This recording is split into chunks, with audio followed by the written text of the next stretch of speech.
Hey guys, my name is Elijah, and in this tutorial I will show you how to enable closed captioning in Zoom.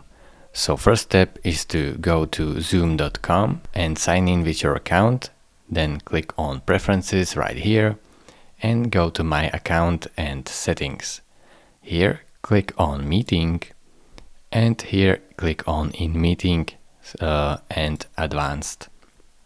Now you should see right here that you have automated captions right here. You will have to turn this on and then click on Enable.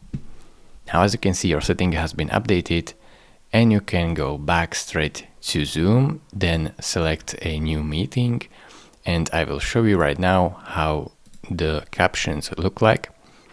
So once the meeting is started, you have this button Show Captions right here. If you don't see it, just expand your window or simply click on More and then Captions right here.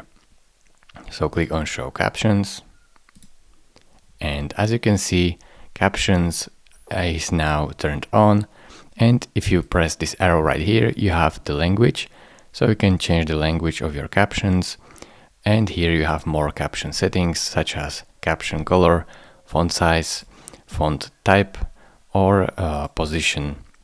So you can do it really however you want. Thank you very much for watching. If this video was helpful to you, consider subscribing and liking this video, and I will see you in the next tutorial. Bye bye.